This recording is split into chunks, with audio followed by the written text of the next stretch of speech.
वडिलांचे इच्छे फळ वडिलांचे इच्छे फळ नाही बळते नाही बळते नाही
वडिलांच्या इच्छे फळ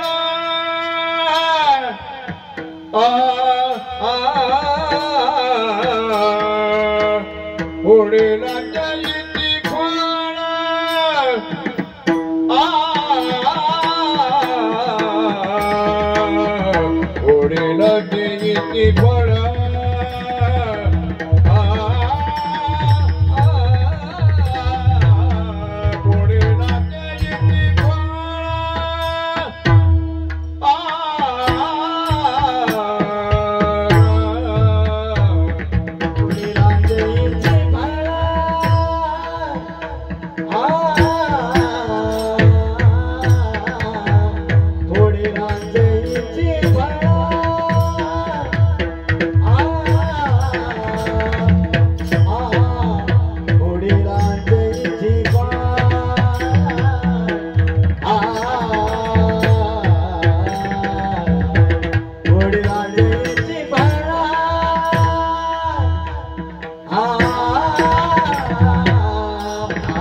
ज्ञानांचे इच्छे फळ नाही बळते अंगी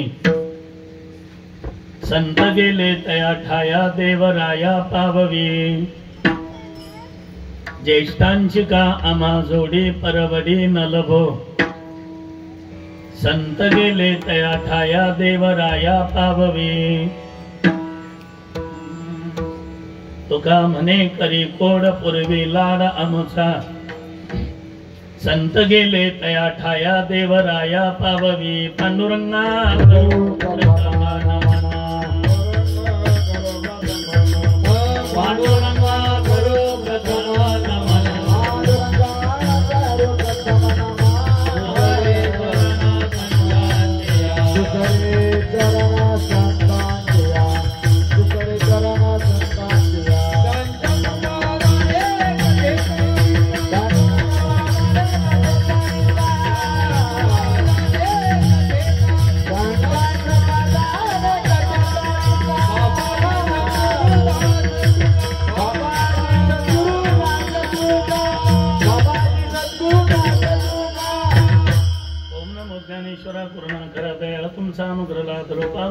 चराचरी मी कळा कुसरी काहीचने मी बोलतो वचने आते भाविका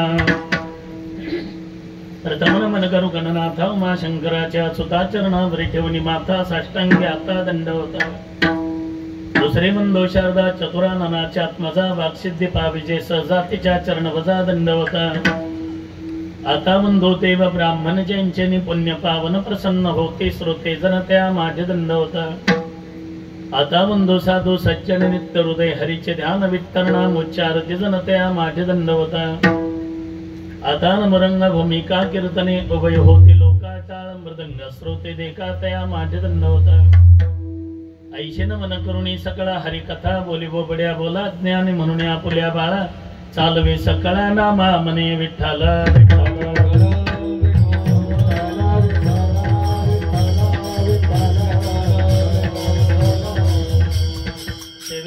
सेवक झालो तुमच्या लागून चरणा अहो स्वामी तुकया देवा यावरी न करावा वेर वडिलांचे इच्छे फळ नाही बळते अंगी संत गेले तया ठाया देवराया पाववी प्रस्तुत कीर्तनरूपी सेवेकरता निवडलेला अभंग याचे यावत भोवतलावर जन्माला आलेल्या जडजीवांचा उद्धार करण्यासाठी आपला देह अखंड जजविणारे देऊचे सुप्रसिद्ध साधू श्रीमंत श्री जगद्गुरु तुकाराम महाराज यांचा आणि बहुतेकांच्या परिचयाचा नाही। सेवेला आरंभ करण्यापूर्वी थोडासा परिहार। अखिल कोटी ब्रह्मांड नायक भगवान परमात्म्याच्या कृपेने कैवल्य साम्राज्य चक्रवर्ती ज्ञानोपाराय जगद्गुरु तुकोबाराय आदी करून सर्व साधू संत महात्म्यांच्या आशीर्वादाने गुरुपीठ ध्यान मंदिर वर्धापन दिन सोहळ्याच्या प्रीत्यर्थ घडून आलेला हा सर्व गुरुभक्त मंडळाच्या वतीने हा भव्य आणि दिव्य स्वरूपाचा कार्यक्रम आणि त्या संबंधाने पुन्हा विशेष म्हणजे श्री संत जगद्गुरु तुकोबारायांच्या वैकुंठ गमनाला म्हणजे अर्थात त्रिशतकोत्तर अमृत महोत्सवी वैकुंठ गमन सोहळा आणि त्या संबंधाने श्री संत जगद्गुरु तुकोबारायांचे चरित्र आपण श्री हरिभक्तीपरायण आदरणीय वंदनीय परमपूजनीय अण्णांच्या मुखारविंदातून श्रवण करत आहात। त्या संबंधाने उपस्थित परमपूज्य अण्णा तर आहेतच, त्याचे श्री हरिभक्तीपरायण आदरणीय आमचे महेश महाराज, परिसरातील सर्व गुणीचर गायनाचार्य मृदंगाचार्य सर्व भाविक भक्त मंडळी गुरुभक्त मंडळी सर्वांना मनोभावे वंदन करून आपल्या कीर्तन सेवेला प्रारंभ। विठ्ठल विठ्ठल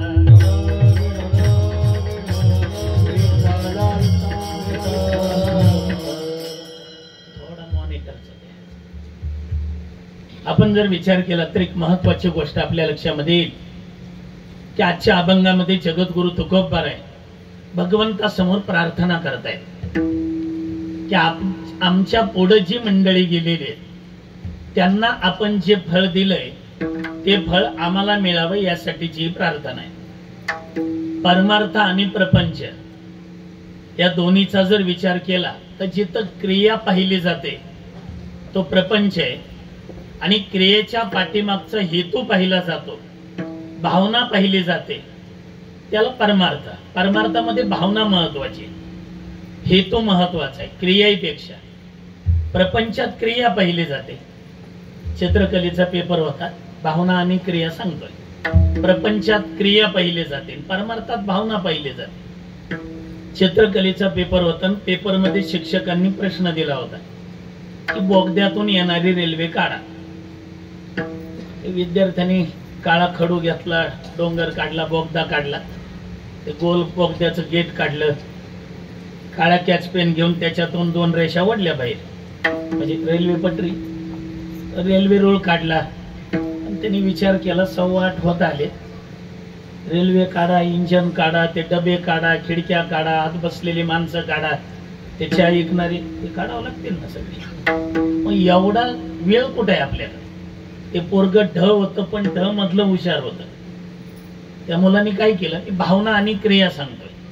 ते डोंगर काढलेला, बोगदा काढलेला, रेल्वे पटरी काढलेली, त्याच्या खाली लिहिलं की रेल्वे बोगद्यात गेलेली आहे. म्हणजे रेल्वे काढायला नको, इंजन काढायला नको, रेल्वेचे डबे काढायला नको. आता प्रपंचामध्ये तिथं पेपर मध्ये भावनेला काय किंमत आहे? रेल्वे बोगद्यात गेलेली आहे ही भावना झाली, पण तिथं क्रियेला महत्व आहे ना. तिथं रेल्वेच काढावं लागेल, इंजनच काढावं लागतील, डबेच काढावं लागतील. ही उत्तरपत्रिका आली होता तपासायला शिक्षकांकडे. शिक्षकांनी पाहिलं, ते बोगदा काढलाय, रेल्वे पटरी काढली, म्हटली याला अर्धेच मार्क देऊ. लाल पेन घेतला, तर त्या बोगद्याच्या खाली लिहिलेलं वाचलं, रेल्वे बोगद्यात गेलेली आहे. शिक्षक हसले. आता ते शिक्षकच होते ना. विद्यार्थ्यांनी वर लिहिलं होतं रेल्वे बोगद्यात गेलेली आहे, शिक्षकानं त्याच्या खाली लिहिलं रेल्वे बोगद्यातून बाहेर येऊ दे, मग मार्क देतो. म्हणजे तिथं क्रियेला किंमत आहे, परमार्थामध्ये भावनेला किंमत आहे, हेतूला किंमत आहे. हे जे भक्ताचे प्रकार पडलेत, अर्थ, अर्थार्थी, जिज्ञासू, ज्ञानी, नाही ते सगळेच जण भक्तीच करतात ना. पण सगळेच भक्ती करतात, तर मग अर्थ, अर्थार्थी, जिज्ञासू, ज्ञानी हे प्रकार पाडायची गरज काय? तर त्याच्या पाठीमागं प्रत्येक भक्ताची जी भावना आहे, जो हेतू आहे, त्याच्यावरून त्या भक्ताचे प्रकार आहे. ज्ञानोबारांच्या सोहळ्यात येतो आपण सगळी मंडळी, जगद्गुरु तुकोबारांच्या काही सोहळ्यात येतो.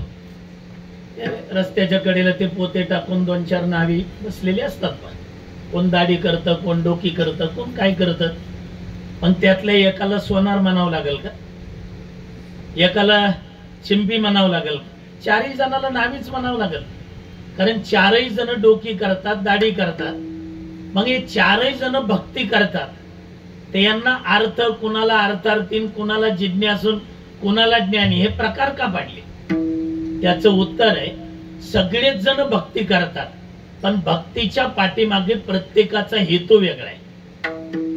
अर्थ भक्त असेल, अर्थार्थी भक्त असेल, जिज्ञासू असेल, ज्ञानी असेल. ज्ञानी भक्ताचा विचार करा, स्वतः ज्ञानी होऊन म्हणजे देव होऊन देवाची भक्ती करणं.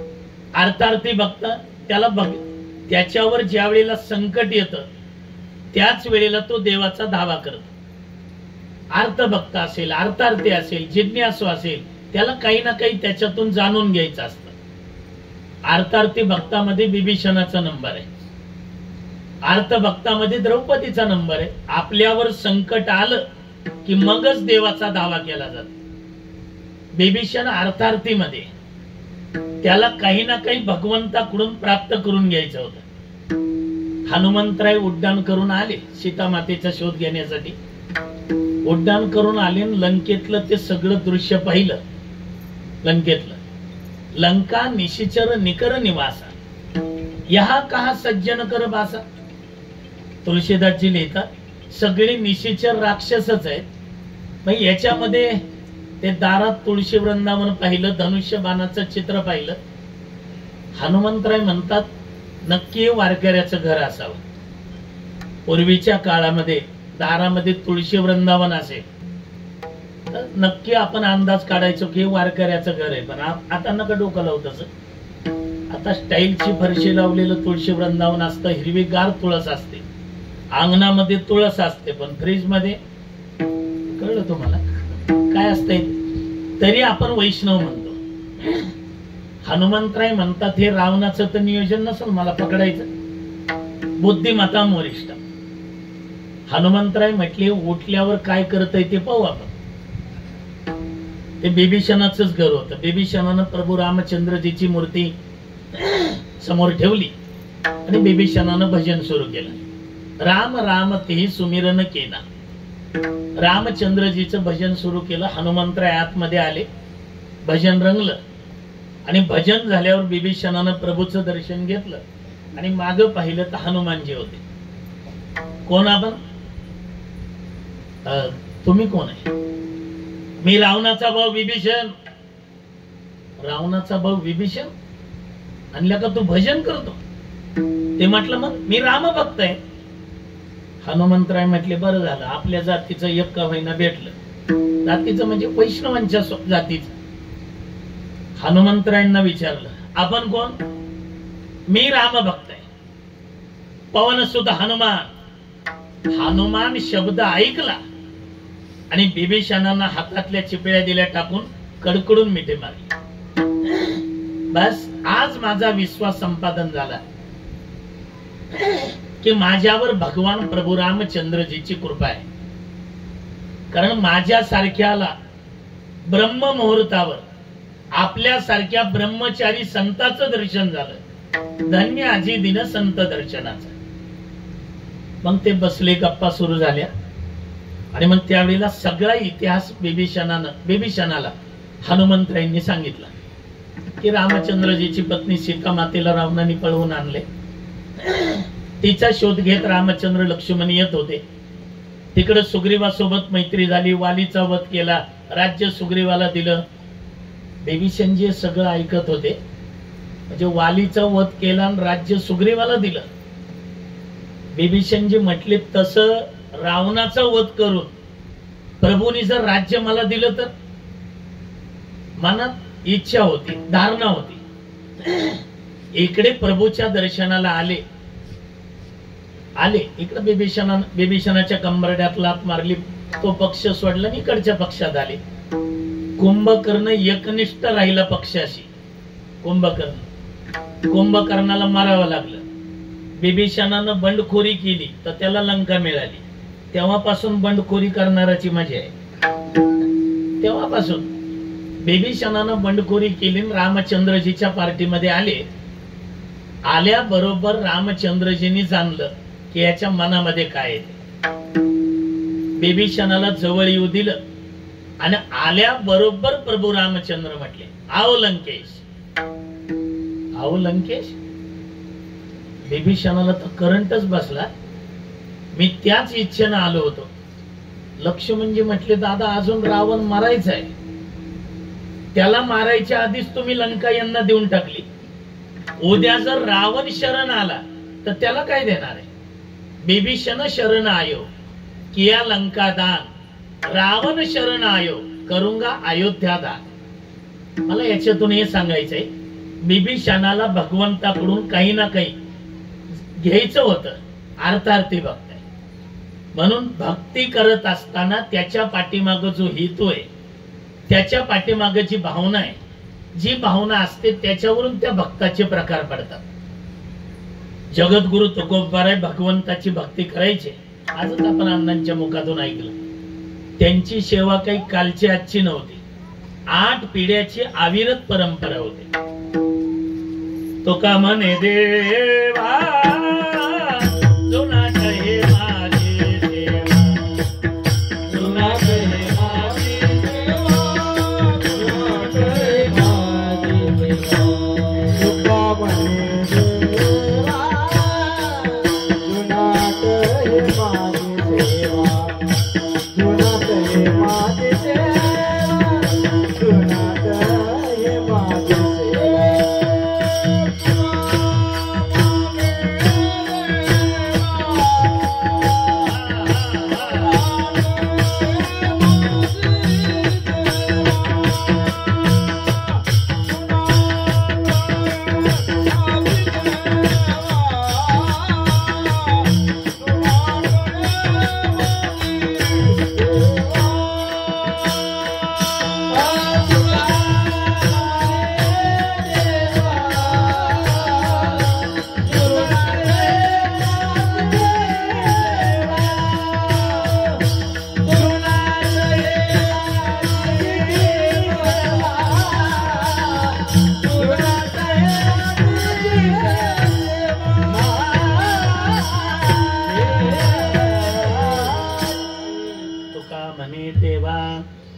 जुनाट हे माझी सेवा श्री संत विश्वंभर बाबांपासूनची अविरत परंपरा होती.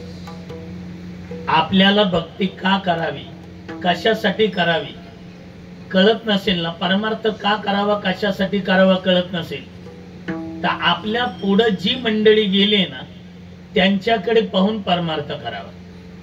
आता ही गुरुपीठच आहे, आपल्या श्री गुरूंकडे पाहून परमार्थ करावा, आपल्या पूर्वजांकडे पाहून परमार्थ करावा.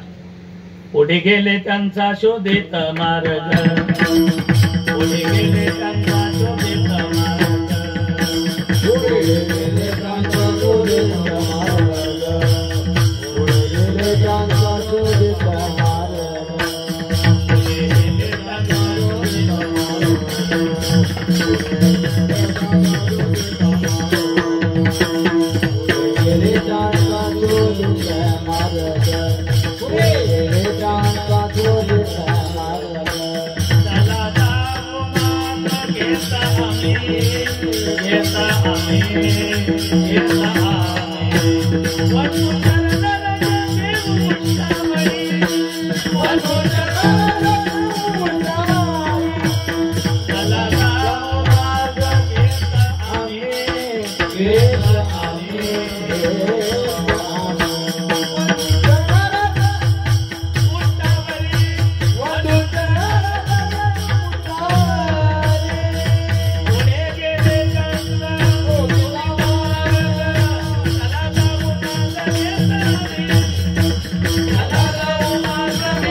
पुढे गेले त्यांचा शोधेत मार्ग. आपल्या पुढे जी मंडळी गेली त्यांच्याकडे पाहून परमार्थ करावा. जगद्गुरु तुकोबारे त्या पद्धतीने परमार्थिक वाटचाल सुरू होती. बरे याच मार्गाने परमार्थ का करावा, पुढे गेले त्याचं कारण आहे. मार्ग दावनी गेले आधी दयानिधी संतते तेनेच पंथे चालू जातात, बाकीच्या पंथांनी नाही. स्वतः भगवंत सुद्धा स्वतःचा मार्ग कधी काढत नाही. वेद मार्गे मुनी गेले त्याची मार्गे चालिलो, त्याच मार्गाने चालतात. 14 वर्षाच्या कालखंडामध्ये भगवान प्रभू रामचंद्रजींनी 3 ऋषींना 3 प्रश्न विचारले. भारद्वाजींना विचारलं जाण्याचा रस्ता सांगा, वाल्मिक ऋषींना विचारलं राहण्याचं ठिकाण सांगा, आणि अगस्ती ऋषींना विचारलं राक्षस मारण्याचे मंत्र सांगा. भारद्वाजींना विचारलं जाण्याचा रस्ता सांगा. त्यांनी आपले शिष्य बोलवले, त्याच्यातले 4 शिष्य प्रभूंबरोबर दिले. ते 4 शिष्य म्हणजे 4 वेदाचं प्रतीक आहे. वेदमार्गे मुनी गेले. भगवंत म्हणतात मी सुद्धा स्वतःचा रस्ता काढत नाही. तुकोबारांची परमार्थिक वाटचाल सुरू होती. प्रत्येक महिन्याला महाराज दर्शनाला यायचे, वारीला यायचे. दर्शनाच्या वारीत जगद्गुरु तुकोबारांना पाहिलं की भगवंताने हळूहळू खाली मान घालावी. असं बऱ्याच वेळेला झालं. एकदा देवाने धाडस केलं ना, असे ताट मानाने पाहायला लागले. जगद्गुरु तुकोबारांनी दर्शन घेतलं, पांडुरंगाकडे पाहिलं. आश्चर्य वाटलं, मला पाहिल्याबरोबर देव खाली मान घालतात आणि आज ताट मानाने पाहतात, काय अपेक्षा आहे? भगवान परमात्म्याला विचारलं, महाराज देवा, हे पंढरीनाथा काय मला पाहिलं की खाली मान घालताना ताट मानाने पाहतात? देव म्हटले, महाराज किती सेवा करता. बरी याच जन्मात नाही, मागे बहुता जन्मी हेच करीता आलो आम्ही. भक्त प्रल्हादाच्या रूपानं तुम्हीच सेवा केली, उद्धवजीच्या रूपानं तुम्हीच सेवा केली, अंगदजीच्या रूपानं तुम्हीच सेवा केली, आताही सेवा करता. नामदेवजींच्या रूपानं तुम्हीच केली. बरी एवढी सेवा करता पण कधी कोणती इच्छा नाही, कोणतं धारणा व्यक्त करायची नाही. काहीतरी इच्छा करा ना महाराज. तो इथं बसून पंढरपूरच्या गाभाऱ्यातलं चित्र डोळ्यासमोर आणा. काहीतरी इच्छा प्रगट करा म्हटल्याबरोबर तुकोबारायांनी उजवा पाय मागे घेतला.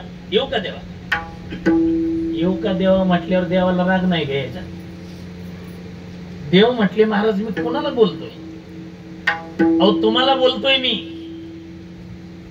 काहीतरी इच्छा प्रगट करा म्हणतो आणि तुम्ही सरळ येऊ का म्हणता आणि अपमानच करत राहता. तुकोबाराय म्हटले देवा अपमान नाही, पण आम्हाला कोणती इच्छाच करायची नाही तर आमच्या पाठीमागे कशाला लागतो तू. देव म्हटले महाराज माझा नेहमी अपमान करत राहता तुम्ही, पण आज काही ना काही इच्छा प्रगट करा, मी त्याशिवाय सोडणारच नाही. तुकोबाराय म्हटले मला कोणती इच्छा प्रगटच करायची नाही, माझी काही इच्छाच नाही. देवानी पाठीमाग पाहिलं, संवाद चालू होता पण त्याचं रूपांतर वादात झालं. देवानी थोडा रागाच्या भरात बोलले महाराज तुम्हाला जर काही इच्छा करायची नाही, काही व्यक्त व्हायचं नाही, नुसती सेवाच करत राहायची, मग काही इच्छा करायची नाही तर प्रत्येक वारीला देवावरून येता तरी कशाला. तुकोबाराय म्हटले देवा आम्ही कशाला येतो माहितीये का, पर्याय आवडी दर्शनाची.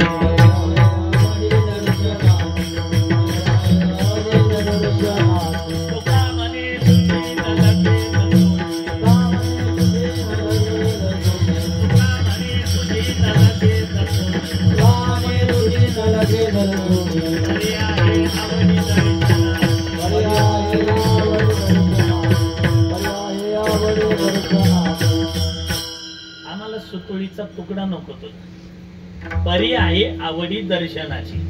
आम्हाला फक्त तुझ्या दर्शनाची आवड आहे म्हणून महिन्याला देवावरून आम्ही येतो. आणि खरंय भगवान परमात्म्याचं दर्शन दुरूनही असू द्या. पाठीमाग मंदिरातलं काम सुरू होतं, विठ्ठल रुक्मिणी मंदिरातलं पंढरपूरचं. आषाढीच्या अगोदर 1-2 महिना दर्शन लांबून सुरू होतं, तरी बारी गोपाळपूरलाच होत. का भगवंताचं रूप हे अलौकिक आहे, तुमचं आमचं रूप हे लौकिक आहे. आम्हाला फक्त तुझ्या दर्शनाची अपेक्षा आहे, बाकी काही नको, बाकी काही नको. महाराज जरा माग पहा किती लोक जमले, तुम्ही नका बघू मी तिथलं सांगायचं. माग पहा म्हटल्याबरोबर तुकोबारायांनी पाहिलं आणि एवढ्या समाजात माझा अपमान करता महाराज, काहीतरी इच्छा करा. माहित आहे मला पर्याय आहे आवडी दर्शनाची.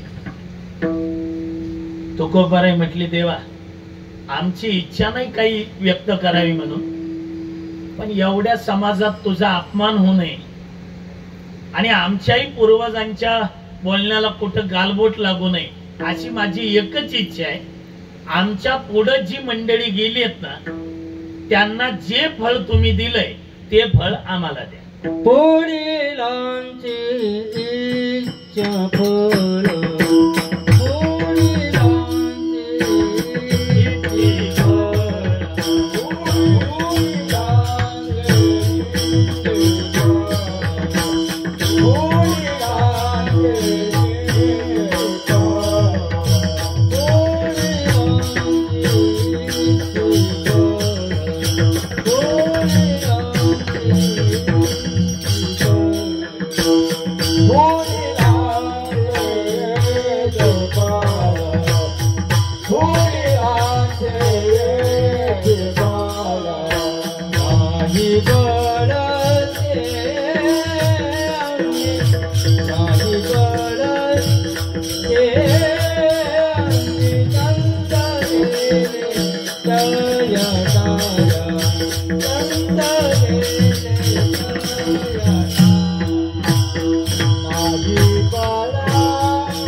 पडते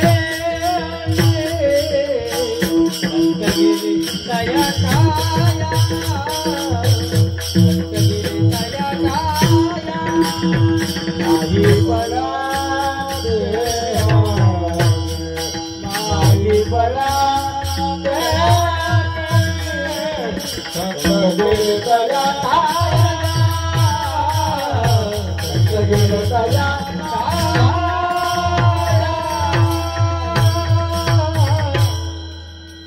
आमच्या पुढे जी मंडळी गेली त्यांना जे फळ तुम्ही दिले ते फळ आम्हाला द्या. वडिलांचे इच्छे फळ देव सहजच म्हणले महाराज. वडिलांचे इच्छे फळ म्हणतात.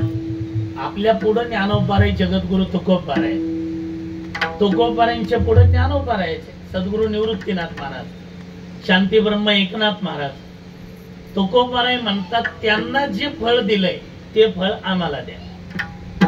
देव सहजच म्हणले महाराज त्यांना जे फळ भेटलं ते फळ तुम्हाला पाहिजे ना. मग एक काम करा ना, त्यांनी जी साधना केली त्यांनी जी उपासना केली ती उपासना तुम्ही करा. तुकोबारायच्या खांद्यावर पताकाच होती. तुकोबाराय म्हटले मग काय करतोय, त्यांना जे फळ भेटलं ते फळ मला पाहिजे. तुम्ही म्हणता देवा की त्यांनी जी साधना केली ती तुम्ही करा, मग तेच करतोय ना. ज्ञानोबारायांनी जी पताका खांद्यावर घेतली, माझ्या जीवीची आवडी पंढरपुरा नेन गुढी, तीच माझ्या खांद्यावर आहे. तीच वारी करतोय, तीच उपासना करतोय. आणि देवा तू काय नाराज होऊ नको, तो म्हटला काहीतरी इच्छा करा म्हणून केली आणि तो नाराज व्हायचं कामच नाही. कारण परमार्थात गडबड करून जमतच नाही. तो का म्हणे नाही चालत तातडी प्राप्त काळ घडी आल्या विना. महाराज म्हणतात ती वेळ अजून आलेली नसेल. धरी तो वासना परिणय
परिणय फळ अजून फळ भेटत नाही.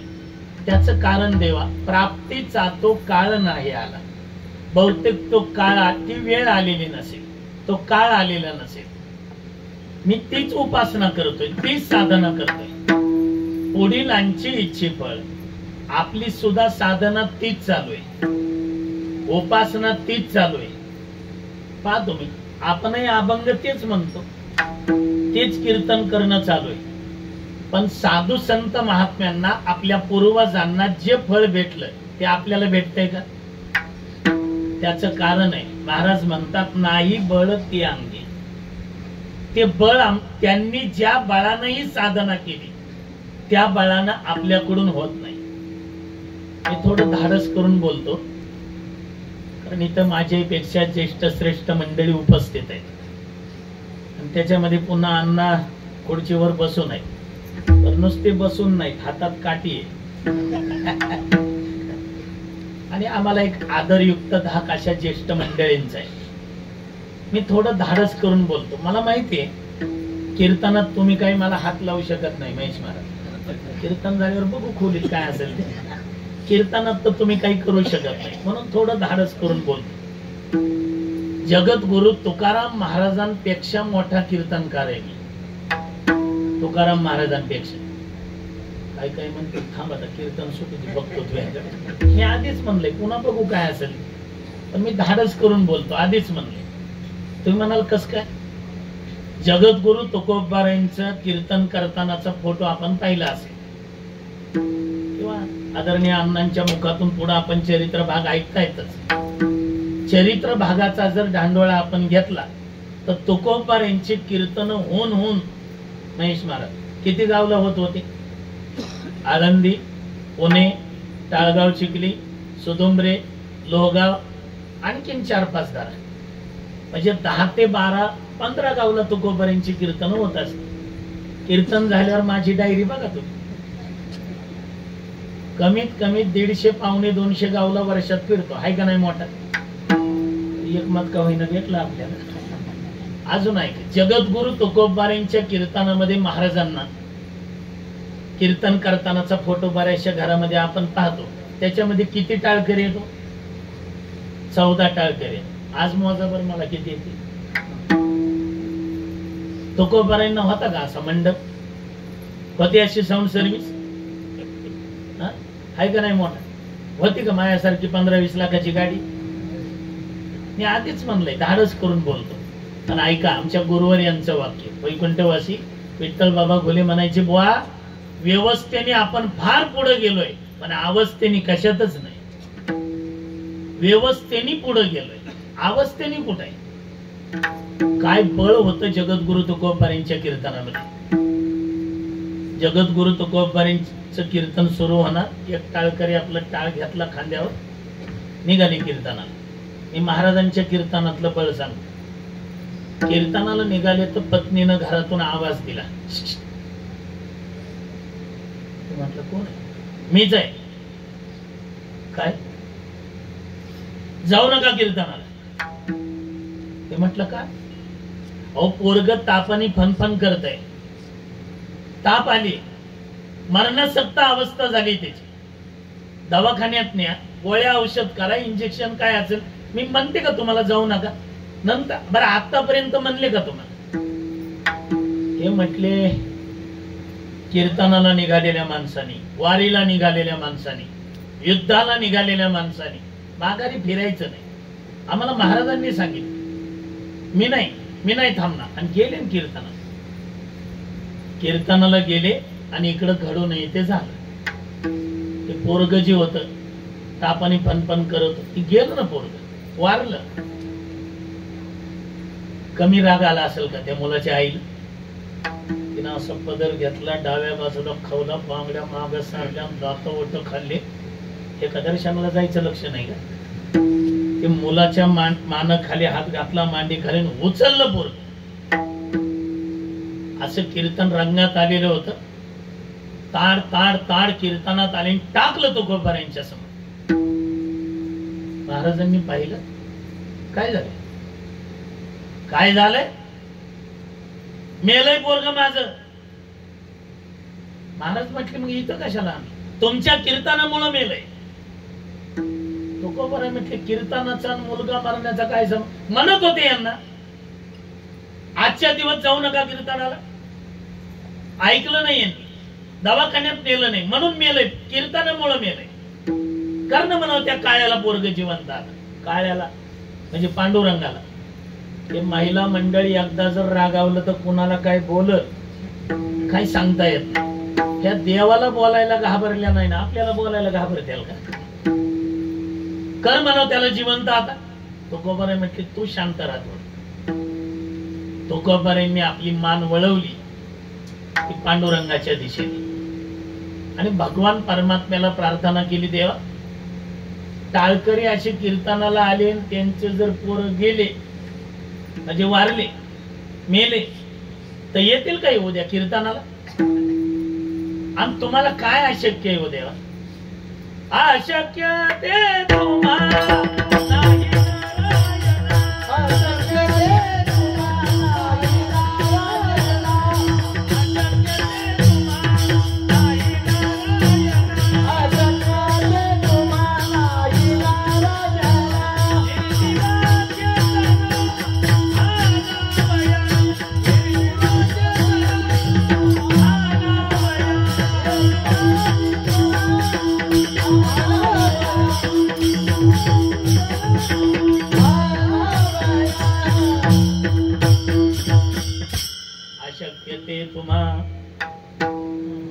नाही नाही नारायणा निर्जीवा चेतना आणावे. तुम्हाला काय अशक्य आहे तेव्हा? विठ्ठल विठ्ठल भजन सुरू केलं, त्या भजनाचा परिणाम, तुकोबारींच्या कीर्तनाचा परिणाम, त्या नामस्मरणाचा परिणाम, ते मेलेलं पोरग जिवंत झालं. मेलेलं पोरग ऐकताय ना तुम्ही? हे तुकोबारींच्या कीर्तनाचं बळ आहे. जगद्गुरु तुकाराम महाराजांच्या कीर्तनामध्ये मेलेलं पोरग जिवंत झालं. आमच्या कीर्तनामध्ये जिवंत माणसं मरत नाही, झोपतात. हे आमच्या कीर्तनाचं बळ आहे. आपल्या जवळ ते बळ नाही. नाही बळ ते अंगी.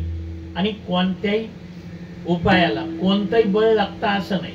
त्याचा विचार वेळ भेटला तर आपण नंतर करू. पण जगद्गुरु तुकोबाराय म्हणतात आमच्या जवळ ते बळ नाही. आमच्या पूर्वजांनी ज्या बळानं ती साधना केली त्या बळानं आपल्याकडून होत नाही. नाही तर आपल्या पूर्वजांचा विचार करा. आपल्याला तरी काशाचे टाळ आहे, त्यांना तर दगडाचे होते. दगडाचे टाळ, कोण त्याचा नाद, दगडाचे टाळ होते. पण तरी सुद्धा त्यांना ते फळ भेटलं. अभंग तेच आहे, कीर्तनही तेच आहे, साधना आपली तेच चालू आहे. पण त्यांनी ज्या बळानं केली त्या बळानं आपल्याकडून होत नाही. जगद्गुरु तुकोबाराय म्हणतात देवा आम्हाला पुढीलांची इच्छी फळ, आम्हाला ते फळ पाहिजे. पण आम्हाला ते का भेटत नाही? नाही बळ ते अंगी. ते बळ आमच्या जवळ नाही ना देवा. कोणत्या बळाने आपल्या साधू संत महात्म्यांनी साधना केली ते पहा. की कोणतं बळ होतं त्यांच्याजवळ? निश्चयाचे बळ.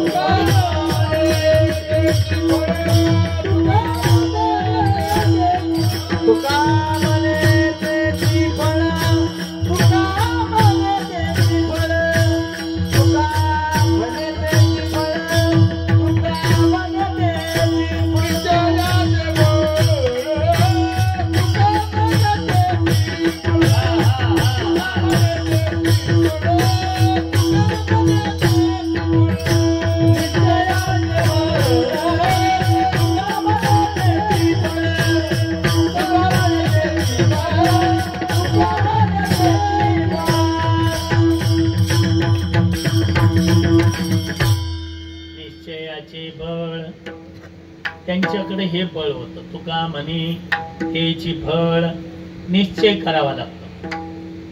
मग प्रत्येक संतांनी निश्चय केलाय. जगद्गुरु तुकोबाराय सुद्धा म्हणतात देवा आता मी तुझ्या पायाला मिठी दिली आहे ना, आता पायाला मिठी दिली, काही झालं तरी मी सोडणार नाही. दिली पायी आता मिठी जग जेटी न सोड. मी पायाला मिठी दिली. एखाद्याने माझ्या डोक्यात घन जरी घातला, घन माहितीये ती हातोडी वेगळी पकवाजाची, घन रावट्या ठोकायला असते पवारीमध्ये. घन एक ठोका टाकला की तो घन जमिनीत गेलाच पाहिजे, ते खेळात जमिनीमध्ये गेलाच पाहिजे.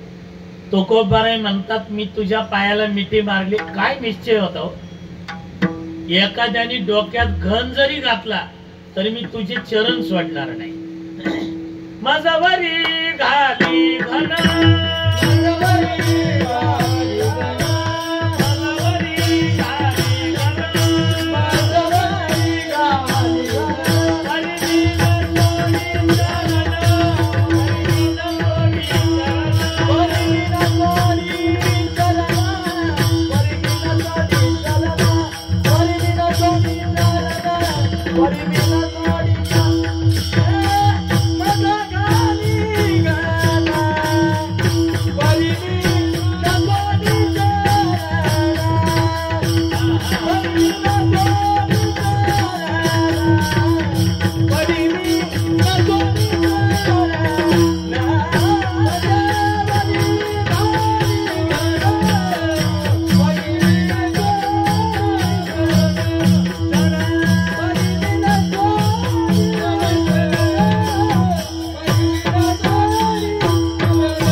चरण एवढा निश्चय लागतो.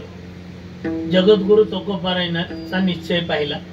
नामदेवरायांचा पा श्री संत शिरोमणी नामदेव महाराज म्हणतात, देवा माझा देह गेला तरी चालेल, पण मी तुझे चरण सोडणार नाही. देह जावो अथवा राहो पांडुरंगी दृढ भावो, चरण न सोडी सर्वदा आन तुझी पंढरीनाथ. गोपिकांनी सुद्धा केवढा मोठा निश्चय केला. भगवंताच्या वेणूचा आवाज कानावर पडला. वृंदावनी वेणू पवनाचा माई वाजे. मग ते कानावर पडल्याबरोबर हातात कोणतं काम करतात न करतात विसर आल्या कामधंदा. ते काम धंदा विसरायच्या आणि त्या वेणू जिकडे वाजतोय त्या आवाजाच्या दिशेने जायचे. एकदा एक गवळण काम करत होती, म्हणजे लोणचं करत होती. लोणचं आंब्याचं असेल, आता आंब्याचं सीझन आहे. मग ते लोणचं करत होती. पुढे भरणी होती आणि मांडीवर हरणी होती, म्हणजे मुलगी.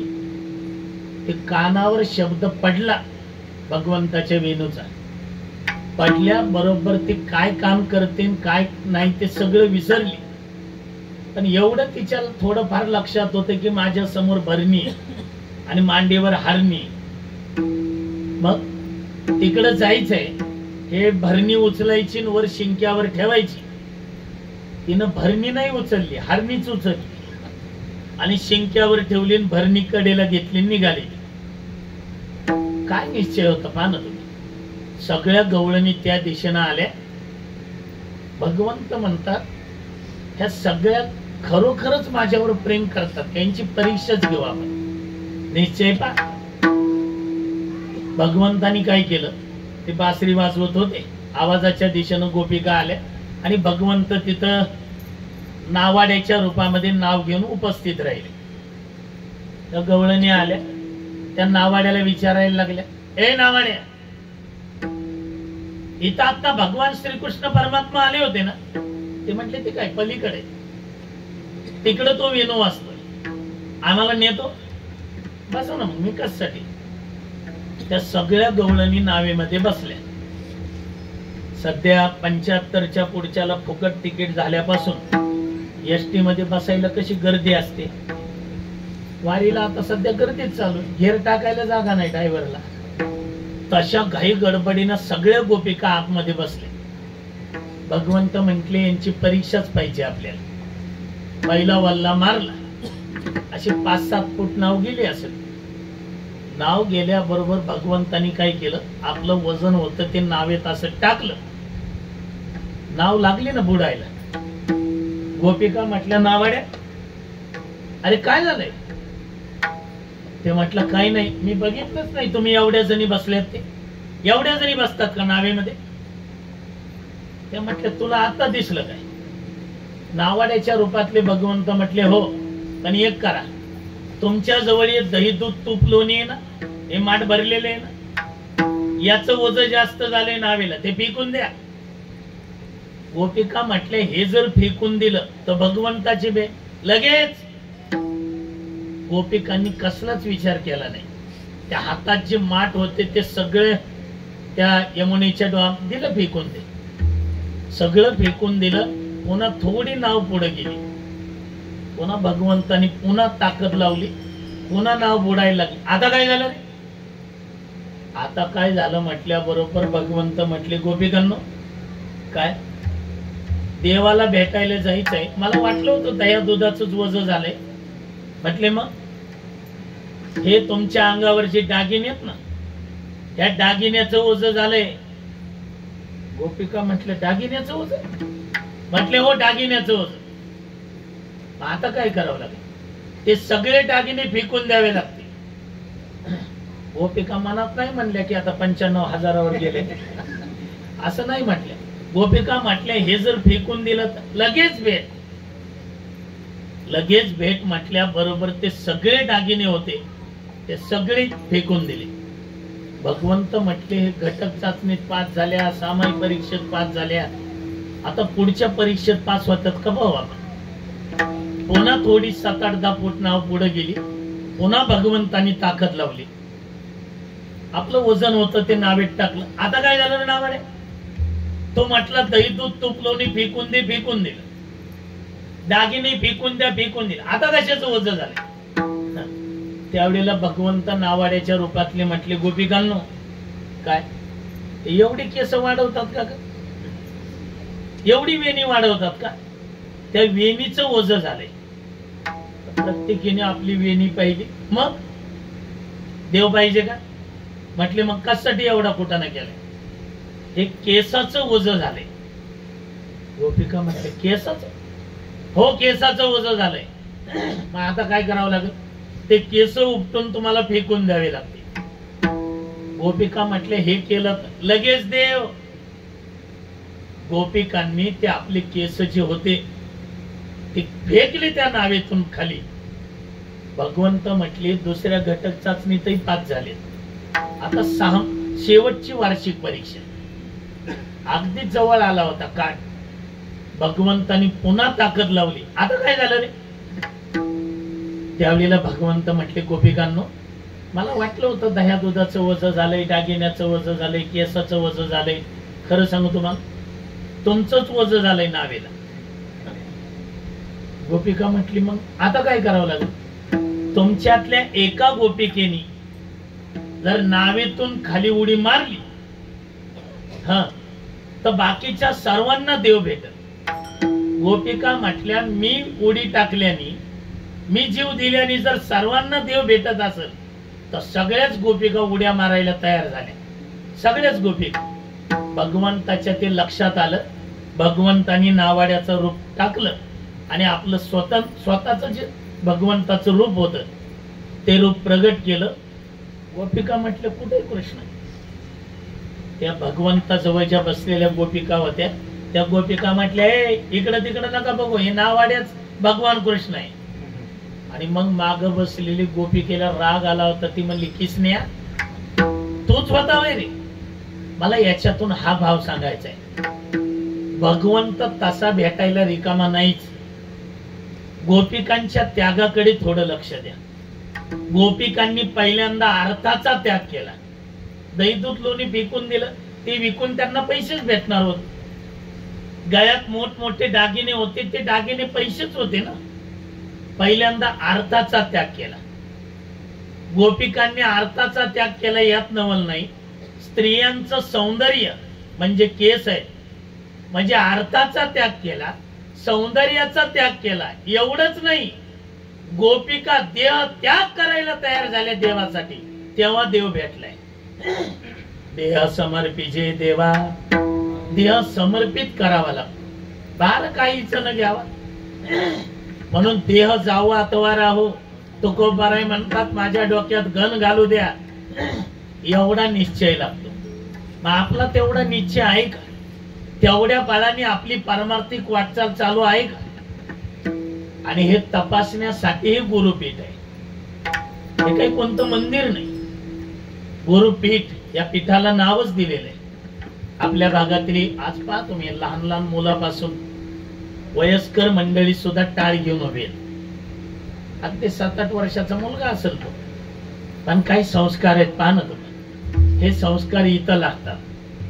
पण सध्या संपत्ती कमवायच्या नादात संततीवर संस्कार करायला आम्हाला वेळ नाही. ते वेळ मग इथं गुरुपीठामध्ये लागतात. ते संस्कार इथं लागत असतात.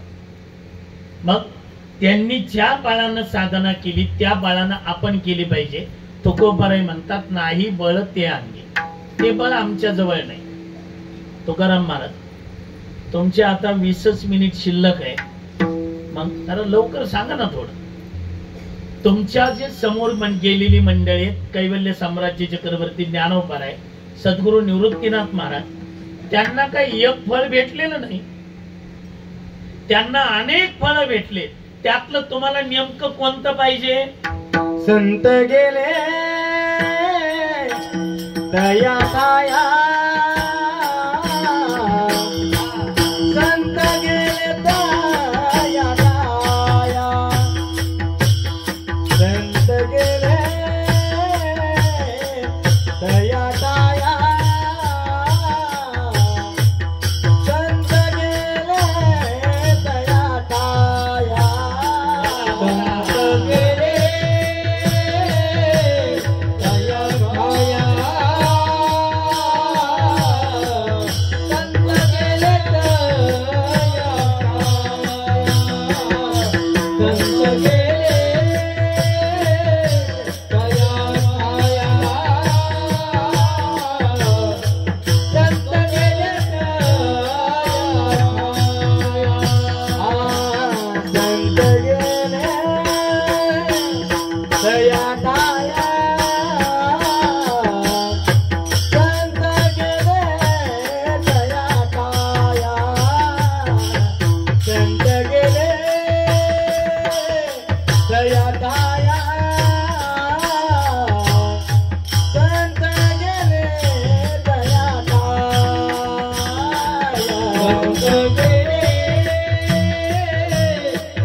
दया ताया संत गेले दया ताया संत गेले दया ताया संत गेले दया ताया हे देवराया पावनी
फळ नाही फळते अंगी संत गेले तया ठाया देवराया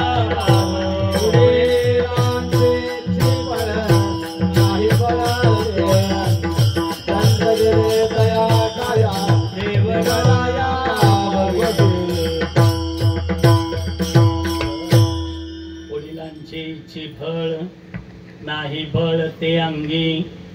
नेमकं तुम्हाला कोणतं फळ पाहिजे? तर जगद्गुरु तुकोबराय म्हणतात संत गेले तया ठाया. संत ज्या ठायाला गेले तो ठाया आम्हाला प्राप्त व्हावा. संत महात्मे कोणच्या ठायाला गेले की जिथं जन्माला यावंही लागत नाही मरावंही लागत नाही. न लगे मरावे ऐसा ठाव दिला देवे. तो ठाया आम्हाला प्राप्त व्हावा. संत गेले तया ठाया देवराया पाववी.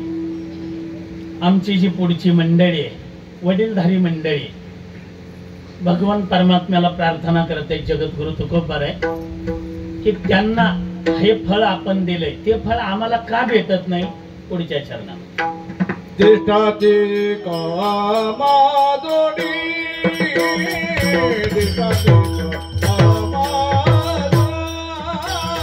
देशाची कामादोडी देशाची कामादोडी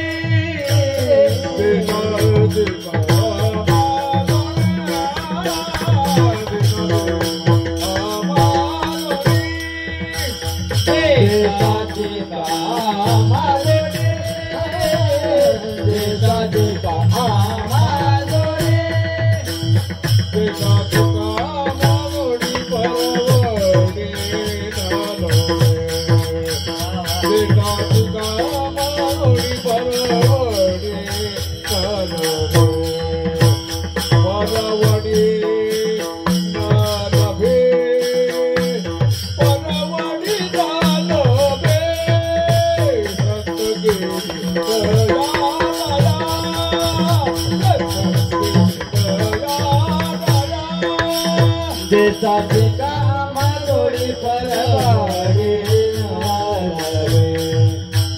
देशाची कामादोडी परवडे परवडे परवडी नालावे संत गेले दया दया संत गेले दया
ती परवडी का न लभो? आम्हाला ती परवडी का भेटत नाही? आमची जी ज्येष्ठ मंडळी आहे त्यांचा जर विचार केला ते सकाळी उठल्याबरोबर स्नान करतात पण त्यांना काही आपल्यासारखं पाणी नाही. जे ज्ञान गंगे नहाले मग ती परवडी का आम्हाला लाभत नाही? ते जर जेवायला बसले संतांचे भोजन अमृताचे पान त्यांना अमृताचं पान सेवन करायला भेटतंय. ती परवडी आम्हाला का भेटत नाही? संत जर विश्रांती करत असतील तर विश्रांती करत असताना सुखे मी निज लोगा किंवा तुका म्हणे मग नये वृत्तीवरी सुखाचे शेजारी पवडे, मग ती परवडी आम्हाला का लाभत नाही? आणि देवा, आम्ही स्वतःहून तुला म्हणलंच नाही, तूच म्हटला होता काय काही ना काही इच्छा प्रगट करा, काही ना काही इच्छा प्रगट करा. 7:30 वाजता म्हणला होता, आता 9:30 होत आले. मग आता आमचे लाड तेवढी पुरवा शेवटच्या चरण. तू का माने करी गोड, तू का माने करी गोड, तू का माने करी गोड, तू का माने करी गोड, तू का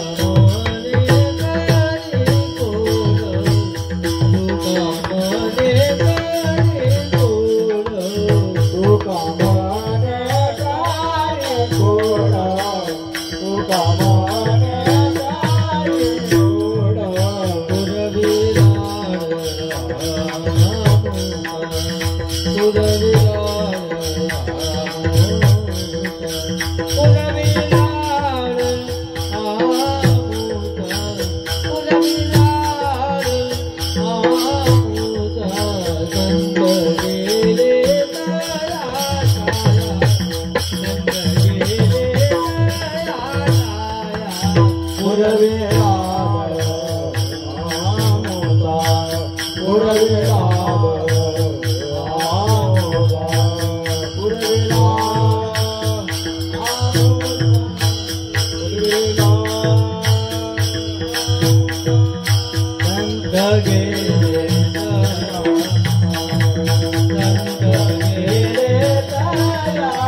आमचा एवढा लाड पुरवा.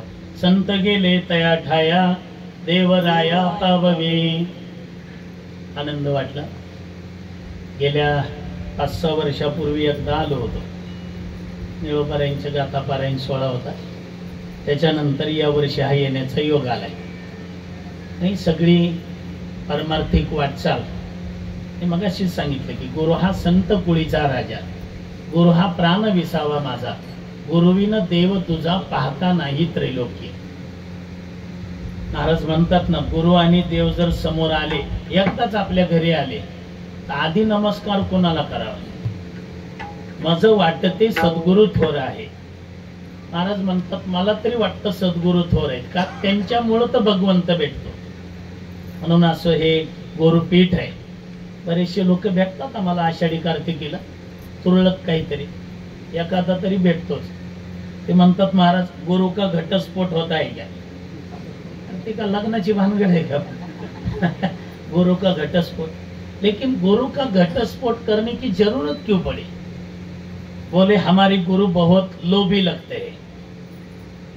आपके गुरु लोभी लगते हैं ना, तो वामन भगवान समझकर पूजा करो. कोई कोई लोग बोलते हैं हमारे गुरु बहुत क्रोधी लगते हैं, तो जमदग्नि भगवान समझकर पूजा करो. गुरु बदलने की आवश्यकता नहीं, आपकी दृष्टी बदल डालो. आणि गुरुपेक्षाही ताकद आपण गुरूंवर जी श्रद्धा ठेवतो त्या श्रद्धेत आहे. जिवंत द्रोणाचार्यांकडे शिकलेल्या अर्जुनापेक्षाही मातीच्या द्रोणाचार्यांवर श्रद्धा ठेवून शिकलेला एकलव्य अर्जुनापेक्षा श्रेष्ठ ठरला. म्हणून हे सामान्य पीठ नाही, हे गुरुपीठ आहे. म्हणून इथं गुरुवर्य अण्णा आहेत, जे परममित्र आदरणीय श्री हरिभक्तपरायण महेश महाराज आहेत, ही सगळी मंडळी ज्यांच्या मार्गदर्शनाने हा सोहळा चालू आहे, श्री हरिभक्तपरायण सुरेश महाराज, ही सगळी पारमार्थिक क्षेत्रातली दिग्गज मंडळी.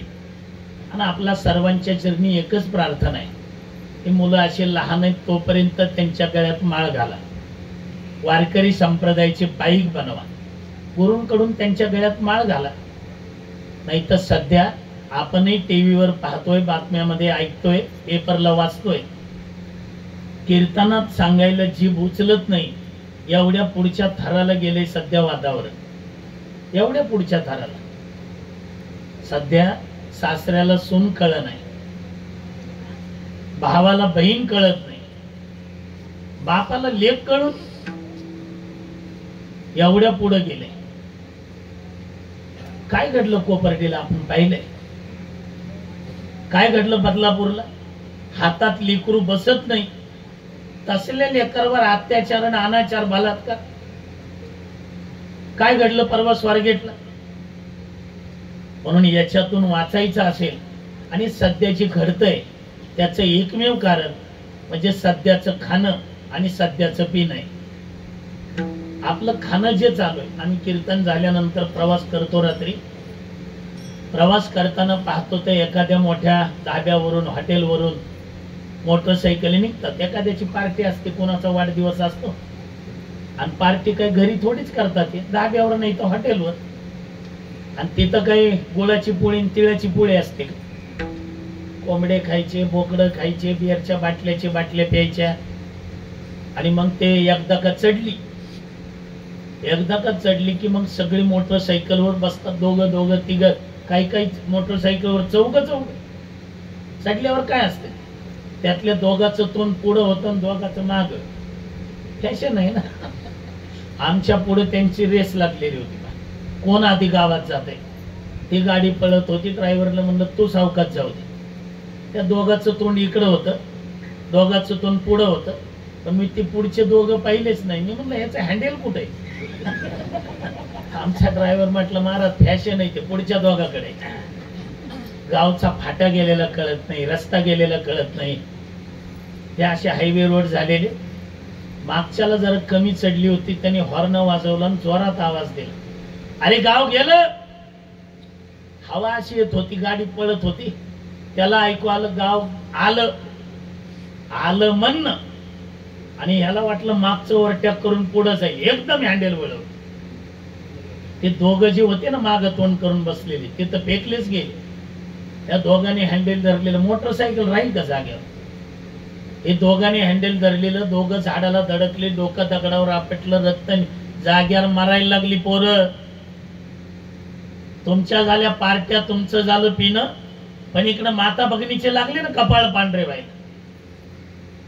आणि आजचं कीर्तन आपण ऐकतोय तर आपलं खाणं, आपलं पिणं, आपलं वागणं हे सगळं बदलायचं असेल तर ते सगळं बदलू शकतो ते फक्त आमचा वारकरी संप्रदाय.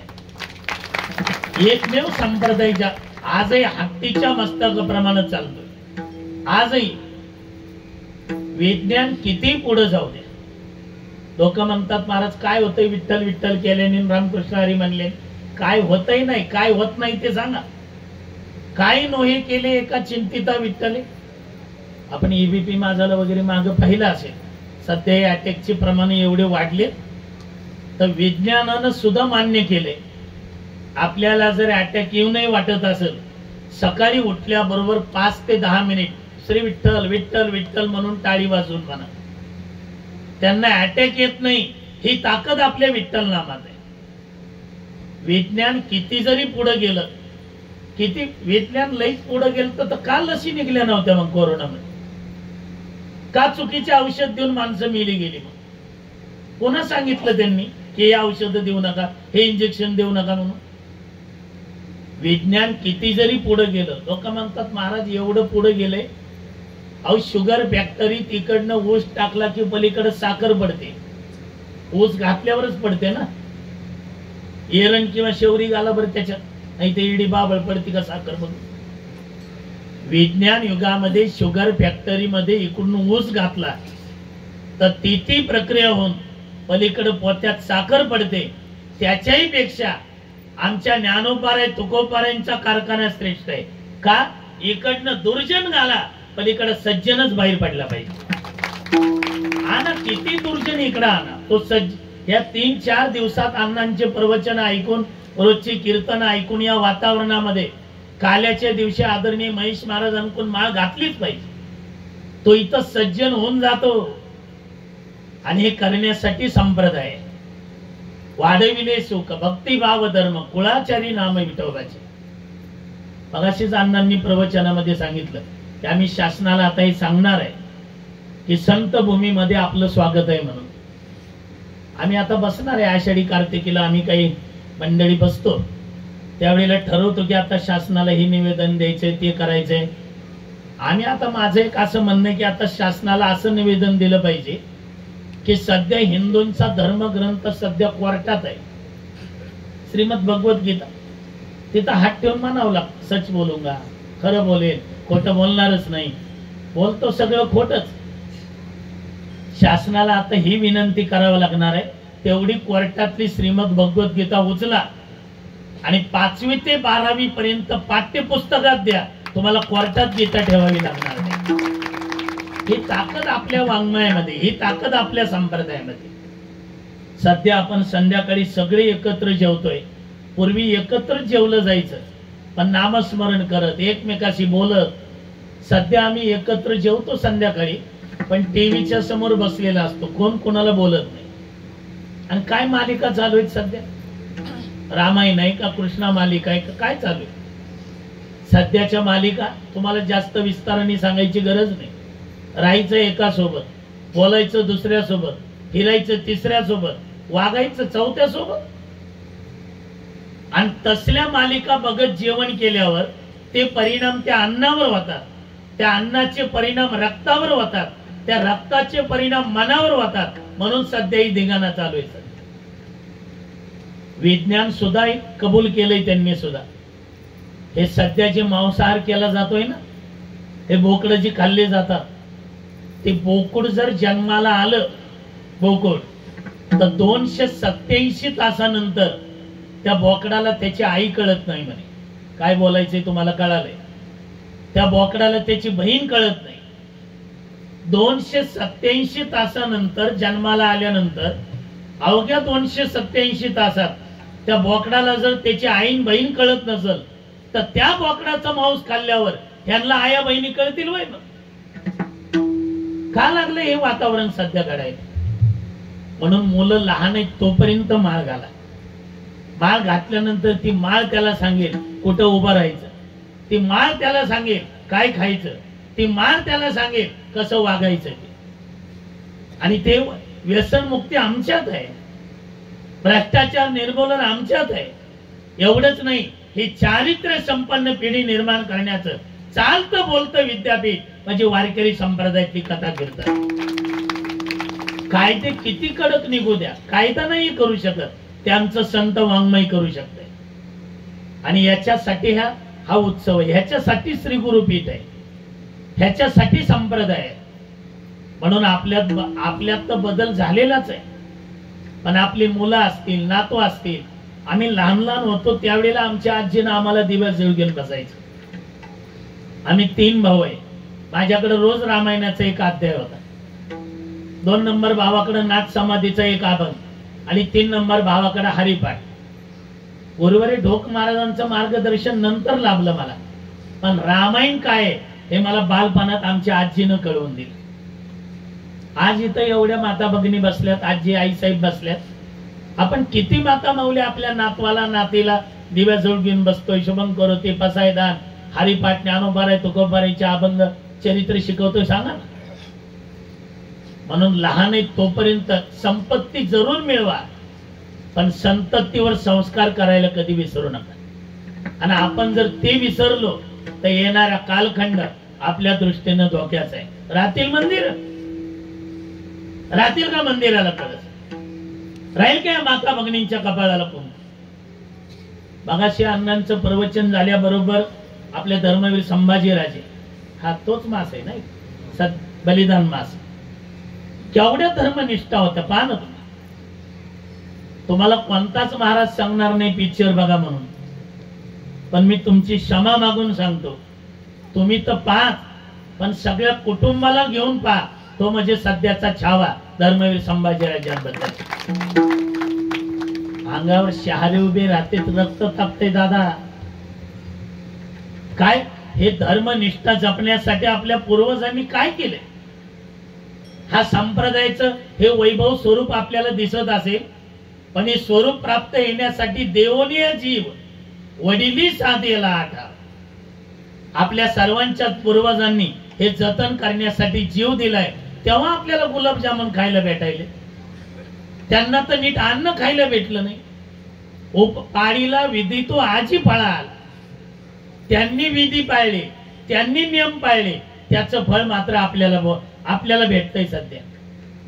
म्हणून जरूर बघा काय धर्मनिष्ठा होती पहा ना. तो औरंग्या म्हटला सोडणार का नाही हिंदू धर्म, छावा काढाडला नाही सोडून. गरम पाणी अंगावर टाकलं गेलं.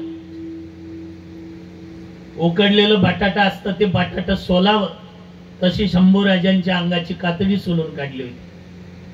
त्याच्यामध्ये पहा तुम्ही, मिठाचं पाणी नाही, मीठ चोळलं जात होतं अंगाला. काय साधं चाकून बोट चिरलं, तिथं जर मीठ पाणी लागलं, मी म्हणतो भाजीत टाकलेलं मीठ लागलं तर किती आग होते. त्यांना काय त्रास झाला असेल, केलाय विचार? त्यांची जीभ जी होती शंभूराजांची, ती जीभ उकडली गेली. डोळ्यात तापलेल्या सळ्या घालून डोळे बाहेर काढले गेले. नाही, याच्यापेक्षा कोणतं देहदान द्यायचं होतं सांगा ना. पण सध्या आपल्याला त्याची काय किंमत कळली, ती देव झाली. म्हणून देव, देश आणि धर्म याच्यासाठी जागावा, नाही तर येणारा, आणि जागावा म्हणजे आपल्या मुलांवर मुलींवर ते संस्कार लावा, नाही तर येणारा कालखंड आपल्या दृष्टीने धोक्याचा आहे. धोक्याचा आहे. इथं जमलेल्या सगळ्या भक्तिमती मातांना प्रत्येक गाड्यांवर लिहिलंय, राजे तुम्ही पुन्हा जन्माला या. अहो राजे जन्माला येतील, पण त्याच्या आधी इकडे जिजाऊ होणी गरजेची का नाही? इकडे सज्ज जिजाऊच व्हायला तयार नाही तर राजे कसे जन्माला येईल? म्हणून ही जबाबदारी प्रत्येकावर आहे. आपल्यापर्यंत आपल्या पूर्वजांनी बलिदान दिलंय. आपल्याला एवढे सुखाचे दिवस आले. हे धर्म, हा देश, हे देव टिकवण्यासाठी आपलंही सगळ्यात मोठं योगदान पाहिजे.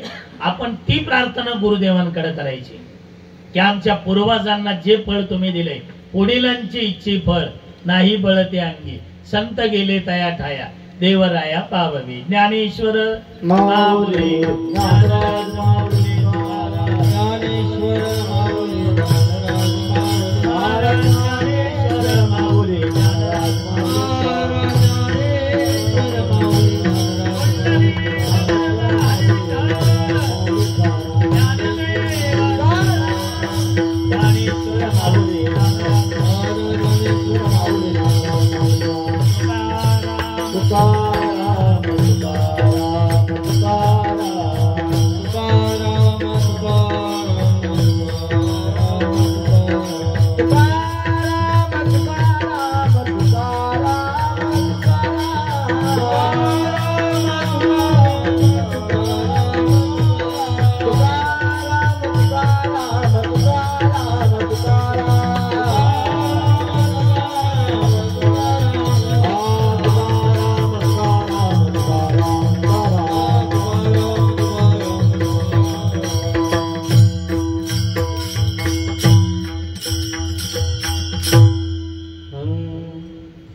तुका म्हणे करी कोडा, तुका म्हणे करी कोडा, तुका म्हणे करी कोडा, तुका म्हणे करी कोडा.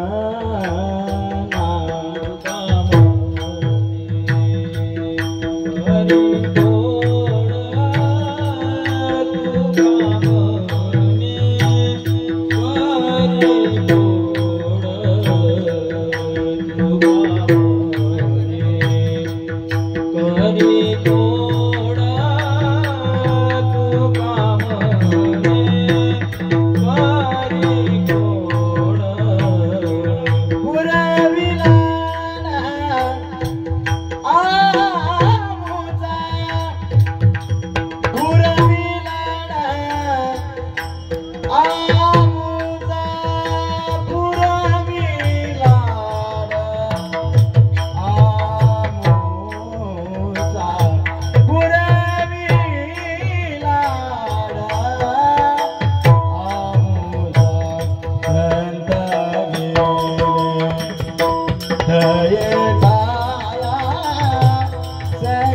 गे